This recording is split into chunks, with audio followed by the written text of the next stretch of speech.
Whoa, look at that. From a flat floor to stairs, built step by step. There are two types of stair builders, regular and fast. Regular stair builders create steps that are 8 map units in height and move at a quarter map unit per game tick. Turbo stair builders, introduced in Doom 2, build steps that are 16 map units high and move at a speed of 4 map units per game tick, 16 times faster than regular ones. Two variants exist for each type of stair builder, one activated by a walkover trigger and the other through a switch.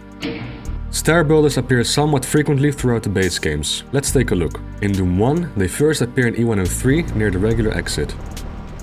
In E1M8, there's a large stair builder that leads to the death exit. It's a cool set piece, really building up the tension as to where the heck Doom guy could be heading.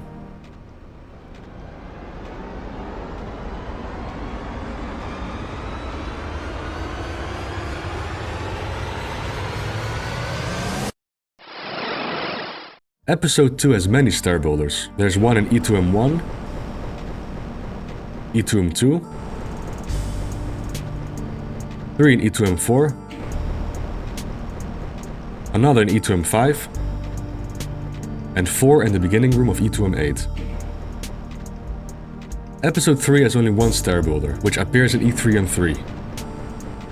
Episode 4, released after Doom 2, uses the faster variant of the stair builder, which can be found in E4M8. Doom 2 also contains a few stair builders. The first one you'll find is in map 8. Yeah, the one with that beautiful texture right here.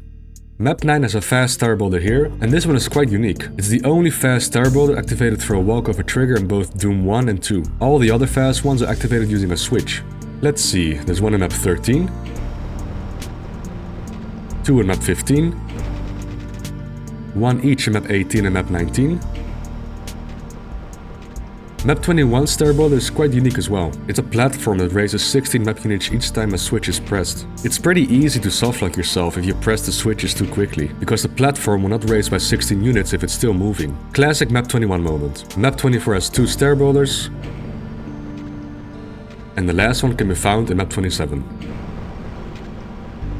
Okay, very cool. But how do stair builders work? Good question. Sit down, get comfy, and grab yourself a top of Quark. The Pumpkin Man will read you a bedtime story. What do we need for stair builders? Well, something that resembles stairs, of course. But let's flatten these steps so they all share the same floor height. The first step needs a tag, and we need either a switch or a walkover trigger that interacts with the tag. Now let's have a look at the stair building code. When the tagged sector gets triggered, do the following. First, ensure that the sector isn't already moving up or down. If the sector is not moving, then start raising the first step. The speed and distance depend on which kind of stair builder was chosen, regular or turbo. So that's the first step. Now we need to determine the next sequence of steps. It does so by literally going step by step and doing a few checks. After processing the first step, check each line of this step. For each line, check if it's flagged as two-sided. What this means is that the line separates two sectors. For instance, a wall like this one is only one-sided, since one side is a sector and the other side is a void. If the line is double-sided, ensure that the sector on the other side is not the same sector we raised earlier. Obtain both the front sector and the back sector. In map editors, you can distinguish the two by looking at the tiny line sticking out, which marks the front sector. If the back sector on the other side does not share the same floor texture as the front sector, then try again.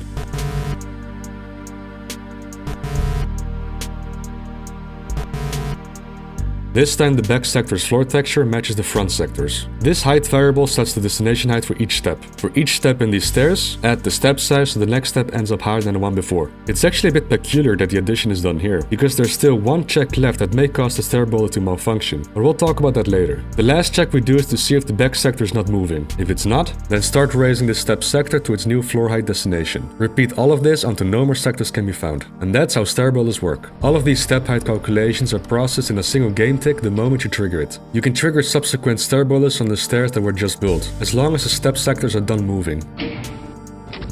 The steps were raised by either 8 or 16 units, depending on the type of stair builder you've triggered. Something you may have noticed is that it doesn't actually matter what height your steps start at. In most maps that utilize stair builders, they all start off flat, but it's not actually required. You could have an abomination like this here, and the stair builder will still make it neatly. The first step matters, as it will be used for the base height. If your first step is lower than the rest of the steps, the following steps will attempt to move up to a floor height lower than what it currently is. The steps will instantly move down to the destination height, so you could create instant stairs out of thin air. You can use this trick as an alternative method to create instantly lowering floors. Add an out-of-bounds sector and stitch a joint sector onto it, and boom, down it goes. It's also worth mentioning that your stairs don't have to resemble the typical rectangular design. You can use any form you want, really, like the spiral staircase in TNT Map 30. Yeah, let's talk about this one, because it actually does some strange things behind the scenes. This stair boulder is a regular variant that builds steps of 24 units high. As mentioned earlier, no such stair boulder exists. It's either a regular one that builds 8 unit high steps, or a fast version with steps of 16 units high. How did they do it? If we take a look out of bounds, we can find the actual stair builder. Here, every few steps a sector is joined with the sector of the spiral staircase. In simpler terms, some of the out-of-bounds steps are linked with the spiral staircase steps. So, one step raises here, but not in the spiral staircase. Makes sense, right? Here's a test for you. Notice anything unusual? Something that doesn't make sense? If you notice that the third step and beyond only have a 1-step gap between the synchronized steps, then congratulations, you're very sharp. Having only 1 step between the synchronized steps would mean each step would raise by 16 units instead of 24. But it doesn't. It still raises each step by 24 units. How is that possible? Remember the code we just showed? It tries to find the next sector to raise by going from the lowest line ID to the highest. Let's see how the lines are constructed in TNT Map 30 Spiral Staircase Builder. Let's start with the first tagged step, which always raises by 8 units. The floor's base height for the stairs in this map is minus 128, but for the sake of readability, let's assume it's 0. This step is not synchronized and thus only contains these 4 lines. The line with the lowest ID is this one with ID 1950. Then it goes counterclockwise to 1951, then to 1952. This line is double-sided and meets the criteria to raise this back sector as the next step. The next step does the same thing and raises by 16 units. The third step rises by 24 units and is synchronized with the spiral staircase. The fourth step goes to 32 units. The fifth to 40.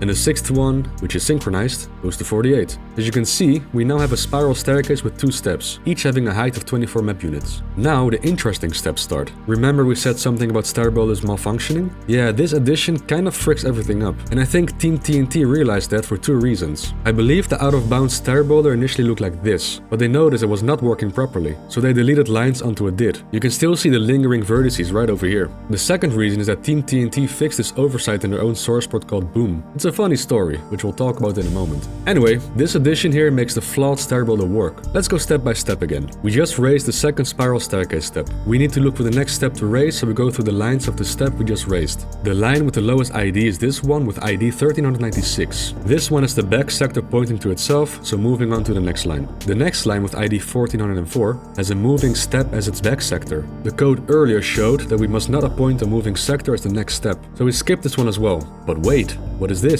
It still increments the height variable internally. Strange, isn't it? Raising the height value without actually raising a sector to that height. The height variable is now 56, but no step will actually raise to that value. Well, let's keep looking for a valid step. Line 1405 is not valid, and neither is line 1406. This is a joint sector, so the line search continues out of bounds. 1964, nope. 1966, nuh-uh. Ah, there we go. 1967 meets all the criteria.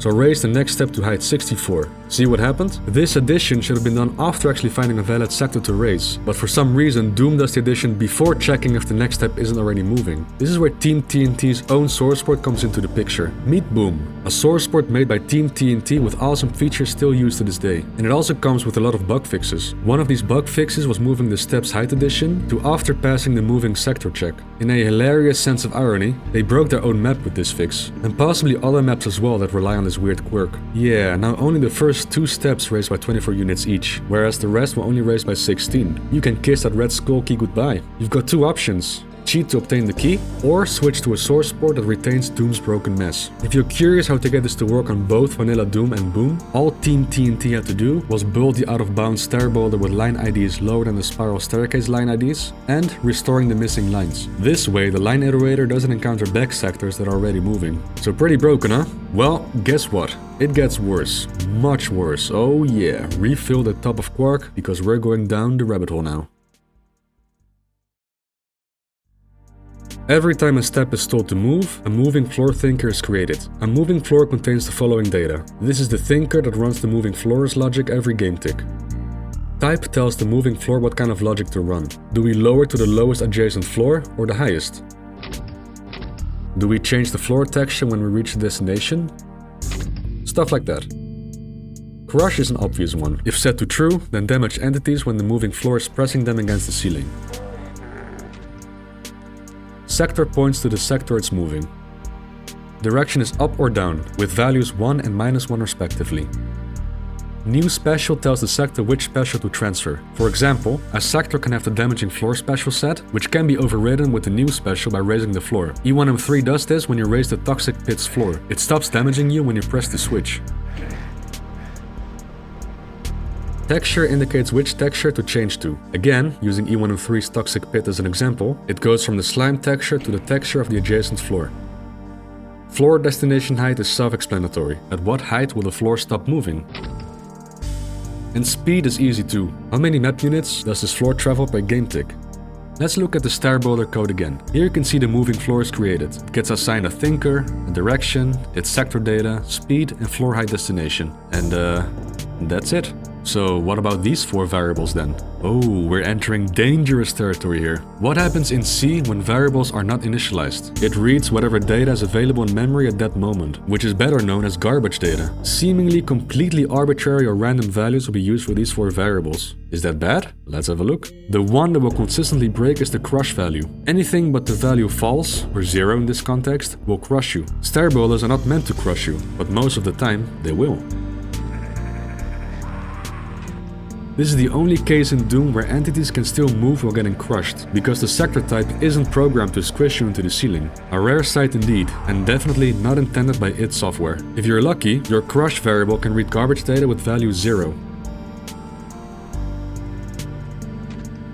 The crush value is stored as a 4-byte value, so logically you'd say that it's a 1 in 4.3 billion chance a Stair builder will not crush you. But when garbage data is involved, that is debatable. It all depends on what you did with your computer, really. Maybe you ran a program earlier that cleared a large chunk of your memory to value 0, and now Doom is using up that memory. Lots of zeros that the crush variable can potentially read. No, we're not going to give any odds to these occurrences, especially since we can somewhat predictably manipulate Doom's memory usage. But we'll talk about that later. So the crush value is a problem. What else? New special and texture rely on a couple of factors. Most moving floors don't actually use these variables, only those with type 6 and 11. Type 6 is a lower and change floor type, which, as the name implies, lowers the floor and then changes the floor's special and texture when the destination is reached. Since Stair builders always move up, this type won't do anything. Type 11, however, oh boy. Type 11 is named Donut Raise and does rely on floors moving up. An example of a donut is the one in E1M2. You've got the donut itself, which will raise, and the hole, so to speak, which will lower. A buggy Doom feature which deserves its own video eventually. But all you need to know is that the donut part that raises will have its special and texture data overwritten. A normal donut is initialized properly. Look, the new special is set to 0 to eliminate damaging floors when the floor height destination is reached. The same is done with the floor texture, which is copied from a neighboring sector. Very nicely done. Good job. When a Stair builder step reads garbage data for its type and it happens to be a donut, then, well, very strange things will happen. Let's look at textures first, which we will call flats from now on because that's what they're actually called. Inside Doom's WAD file, all flats are indexed. This index is what the moving floor uses for its texture variable. If a flat index is read that is within range, the step's floor texture will change. If we point to index 1, we get this flat. If we point to index 50, we get this one. If we point to an index that cannot be read because it's out of bounds or because it's invalid, then the game will bomb out with an error. The game won't throw an error until it tries to render the flat. If an invalid flat does manage to load, it will look quite glitchy. Now let's have a look at floor specials. There are 14 different specials numbered 1 to 17. For example, special 5 is damaging floor that deals 10 damage. Floor special 9 marks a sector as a secret area. And special 11 is a damaging floor you encounter at the end of E1M8 that makes you exit the map when you reach less than 11% health. Technically, if the step happens to read garbage data with type 11 and value 9 for its new special, a new secret sector will appear from thin air, allowing you to get beyond 100% secrets.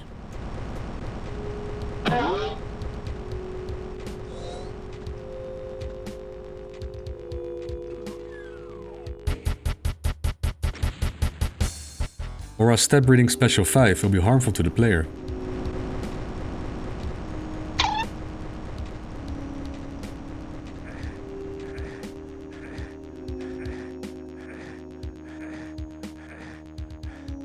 Perhaps the most interesting special is 11. If this one is created, you could potentially break a bunch of speedrunning records, because this sector has now turned into an exit.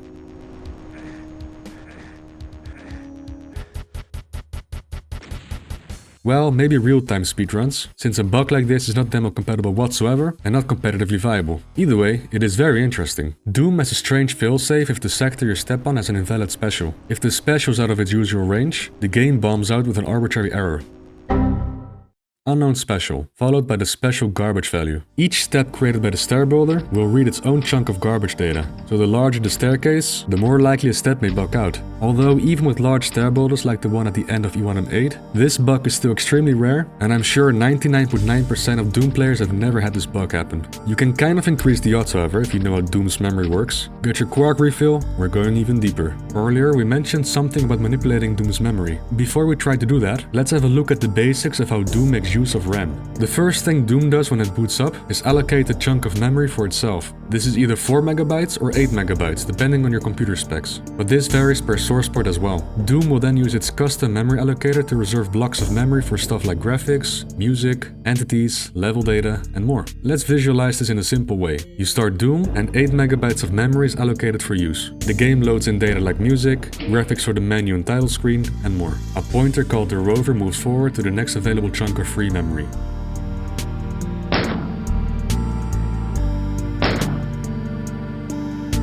When you start a new game, another block of memory at the rover is used for level data like geometry, items, and monsters. As this all loads in, the rover again moves to the next available block of free memory. Anything that is spawned in-game like projectiles, blood splats, but also thinkers for stuff like doors and moving floors are allocated in real time. Thinkers for projectiles, blood splats, doors, and so on will be freed once they're done doing their thing, either by despawning or timeout. Picking up items that were loaded into memory at the start of the map will also free up memory. Doom also caches graphics during runtime. For example, when you switch weapons and fire shots, each weapon frame is cached in memory. These caches are marked as purgeable, so they get freed when needed. When so much memory is allocated that it reaches the end of the allocated RAM, the rover will loop back to the start in search of free blocks to write memory to. Keep in mind that blocks flagged as free memory aren't actually wiped yet. It still holds data until it gets overwritten with new data. Let's visualize this. We currently have these values in memory. You may think, what the frick am I looking at? This is what an armor bonus looks like in memory. This is the angle of an armor bonus as a fixed point number. Here we have the index of the sprite, which is 61. The next value here is the frame number of the sprite. The armor bonus uses 4 frames for its animation, so it cycles between these 4 numbers in memory. When we pick up the armor bonus, the block will be marked as freed. The armor bonus data remains in memory, except frozen. For instance, the frame number will freeze on the value when it was picked up. So we picked up an armor bonus. Let's see what happens when we activate a stair builder while the rover is pointing to this block of free memory, and the uninitialized variables will read old armor bonus values that are in this free block. Check this out. For its type, it will read 61, which was the sprite index. For its crush flag, it will read 3, which was the frame number. Further ahead, it will also read values for its new special and texture. See where we're going with this? In this case, nothing weird will happen, because a moving floor with type 61 isn't programmed to do anything special. We need to read 11 for the type to do fun stuff. In theory, the best way to do this is write stuff into memory that always contains a variable with value 11. Spawning stuff that gets freed, like projectiles, seems like the best option. Spawn a bunch of them, write 11s into memory, activate a stair builder, and boom, buggy stairs achieved. Let's have a look at spawnable entities that can write value 11 into memory. None? Well, imps have their mob ID set to 11. They're spawned once when the map loads, but imps are not freed when killed. As long as their corpse remains in the map, they are loaded into memory. However, loading a new level by either dying, loading a game, or exiting will free up the entire memory block that was used for the level. Imp corpses included. New memory will then be allocated for the new level, even if it's the same level again. Load enough levels, and eventually the rover loops back to freed memory that contains old imp data. So what happens when an imp's freed data gets read by the stair builder step? Let's put the two data structures next to each other. The type will be set to the imp's type, which is 11. The special will be set to the imp's flags. The flags tell the imp has a collision box, is shootable, and counts towards the kill count. The sum of these flags is 4,194,310, which will be the new special for the sector. Although the kill count flag will be truncated, since specials are stored as 16-bit integers.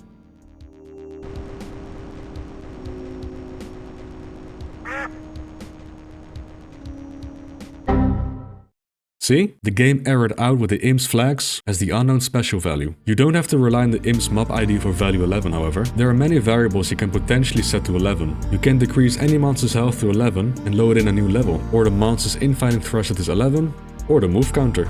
So let's say the Stair step type is set to 11 by reading a freed monster's health. Then the reaction time will determine the special, and the infighting threshold the texture. Stuff like cached graphics that were purged may also contain 11s.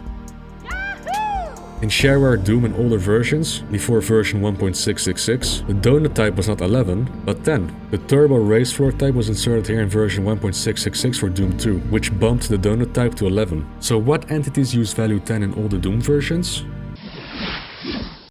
Oh, would you look at that? Imp fireballs do. Entities that we can actually spawn and despawn. That will write a lot of 10s into memory while you play, increasing the odds. This may make buggy stair boulders more common in those versions. Anyway, we mentioned memory manipulation a couple of times. How would that work? Well, without tools, it would be nearly impossible to do. But if you keep track of how many bytes of memory you're allocating with each level you load, each weapon you cache, the amount of projectiles, items, and thinkers that are freed, you could in theory consistently access old data from a previous level to create buggy stair boulders. There are plenty of levels with large consecutive blocks of memory containing imps. You can make the rover move by loading in new levels, or by spawning puffs of smoke and caching graphics. Keep doing this until the rover lands on the block of imps and your stair boulder will bug out consistently.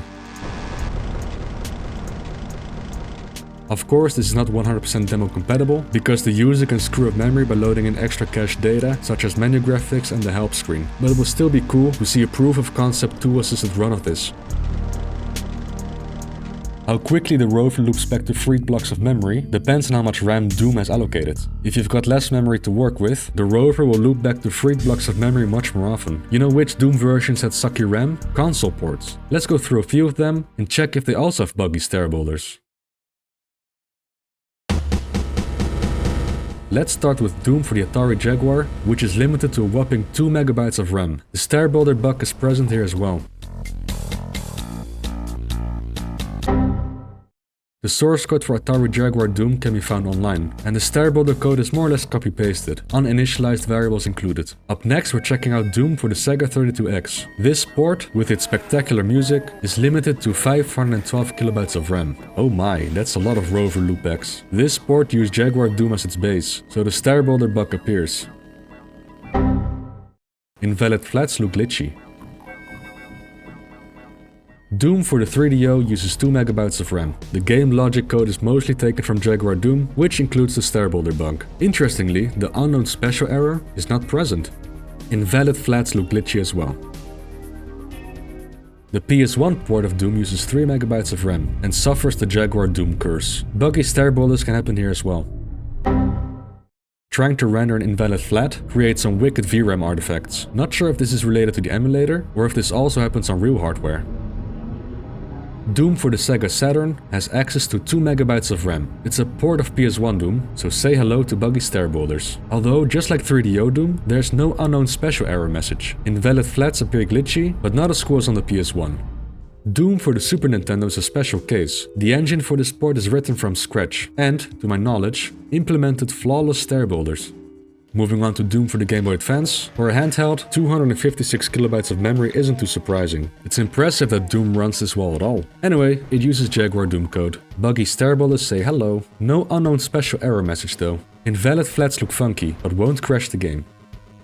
Doom 2 for the GBA uses a completely different engine. I don't think the buggy stair boulder is present here, as the memory and the level data structure is likely not the same as the original Dooms. I couldn't trigger the bug at least. Doom 64 has stair boulders, but the donut functionality is completely removed, so there's no way to change your raising floor special and texture. What about more modern official Doom ports? We've got the BFG Edition port. The BFG Edition allocates 15 MB for classic Doom, so it will take a lot longer for the rover to loop back to the start. Buggy stair boulders appear here as well, and walking on an unknown special actually kicks you out of the game without any error message whatsoever. An invalid flat straight up crashes the game. Yikes. Doom Eternal's classic Doom port inside the Doomslayer's Fortress of Doom is based on the BFG Edition port and also contains buggy stair boulders. Stepping onto an unknown special causes the in-game PC to reboot the classic Doom game. Trying to render an invalid flat causes Doom Eternal to freeze up and freaking die. What about the Unity port? Same buggy stair boulders. There's no error message when you step onto an unknown special. Trying to render an invalid flat does crash the game though.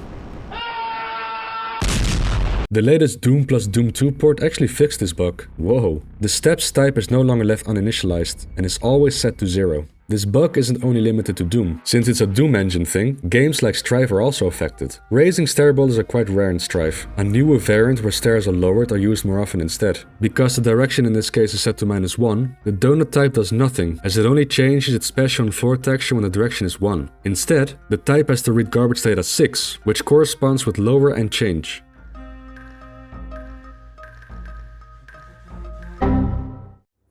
What about Heretic? Surprisingly, it doesn't leave the floor type uninitialized. A new step building type was added for that game. No garbage data for you. And Hexen? Hexen lacks the donut raise and lower and change functionalities altogether. So while the stair builders do read garbage data, they'll never do anything weird with their specials or floor textures. As you can see, Doom's stair boulders are fascinating in their workings, but it also shows how dangerous a few uninitialized values can be. Then again, this bug is super rare and only really happens on obsolete Doom ports and the aforementioned console ports. Nowadays, most source ports initialize the stair boulder variables, so they never get to read garbage data at all. Even Chocolate Doom, one of the most accurate and purest ports out there, does this. Chocolate Strife doesn't, however, so as of making this video, you may still encounter buggy stair boulders in that port. Have you ever encountered this elusive bug? Where did it happen? Did you know it existed at all? Let me know in the comments. I'm intrigued, and as you know, I read every comment you write. And with that I say bye bye, thanks for the view, thank you YouTube members, thank you patrons, and a huge thank you to Agonizing Oral Pain, Andri Dieklin, aka Makhauser, Anthony Sicko, Art Cox, Beeks Make Nikum, Ben of Langley, Bofu, Bunderstorm, Choose Your Fights, Christopher Lowell, Florida Man, Green Knight 9000, I Don't Fucking Know, Jackie GC, John Hopper, Katsune Teku, Kiryu Gorobets, Macropolis 1995, Matthias Zippert, Max Payne 67, Old Man Han, Omega Tyrant, Perry Hare, Pesky Pelican, Pete Petersen, Quake Gamer 632, Raven King, Robert Wakely, Smedis 2, Space Duck, Spectre, Steak Jacobs, Stephen Bone, Tekokami, That Epic Fox, Thomas, Timothy Collar, Turbine 2K5, Victor Reek, and Who's Ace. Thanks all, catch you in the next one.